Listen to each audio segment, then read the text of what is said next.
गुरुदेव, मनुष्य जीवन का परम लाभ संसार चक्र से मुक्त होना है, लेकिन जो अलग अलग कोटि का वर्णन आता है, कल्याण हो जाना, भगवत प्रेम हो जाना, भगवत प्राप्ति, तो जीव कल्याण मात्र ही क्यों चाहेगा? विलीन हो गए। आप शांति चाहते हैं कि नहीं, बताइए? आप रिलैक्स होना चाहते हैं कि नहीं? सब लोग बताइए, आप रिलैक्स होना चाहते हैं कि नहीं? एक खुशी, एक आनंद, जहां दुख नहीं, चिंता नहीं, शोक नहीं, एकदम मस्त होना चाहते हैं ना, उसी को कल्याण कहते हैं।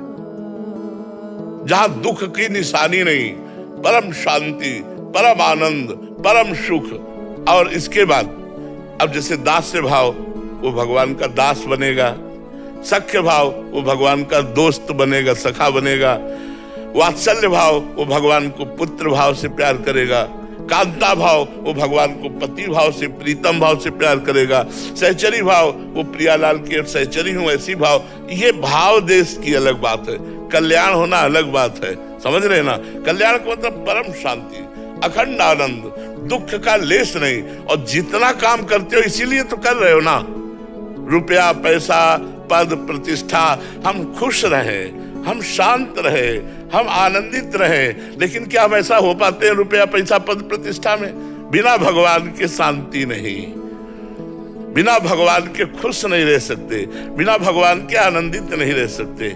इसलिए हमारे जीवन का लक्ष्य है आनंद, हमारे जीवन का लक्ष्य है दुख मिटाना, हमारे जीवन का लक्ष्य है खुश रहना, प्रसन्न रहना। और वो होता है भगवान के चरणों में, उसी का नाम कल्याण है, उसी का नाम मंगल है। कि इसका मंगल हो गया, इसका कल्याण हो गया। समझ में आई बात? अरे जी, मुक्ति और भगवत प्राप्ति में क्या फर्क है? इनका भाव ऐसा। मुक्ति में जैसे दो चीता हैं और चीनी के बोरे में लगे थे, स्वाद ले रहे थे। अब एक चीता कड़ाही में जाकर चीनी के साथ चीनी बन गया, ये हुआ मोक्ष। और एक चीता बोरे से किनारे लगकर चीनी का स्वाद ले रहा है, यह भगवत प्राप्ति। कौन चीता अच्छा रहा? स्वाद ले रहा है। ऐसे तरंग समुद्र में मिल गई, इसका नाम मोक्ष है। वो अलग अपने को दास्य भाव से, सख्य भाव से, वात्सल्य भाव से, गोपी भाव से, सहचरी भाव से भगवदानंद का रस ले रहा है, वो है भक्ति का भगवत प्राप्ति। और जो भगवान बन गया, भगवान में गया, भगवान बन गया, मिल गया उसी भगवान में, वो है मोक्ष।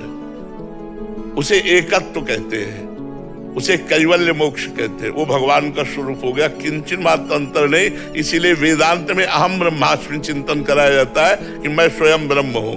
जो वेदांत है उसमें चिंतन कराया जाता है मैं स्वयं ब्रह्म हूं, क्योंकि ब्रह्म का अंश है, तो ब्रह्म चिंतन करेगा तो ब्रह्ममय हो जाएगा।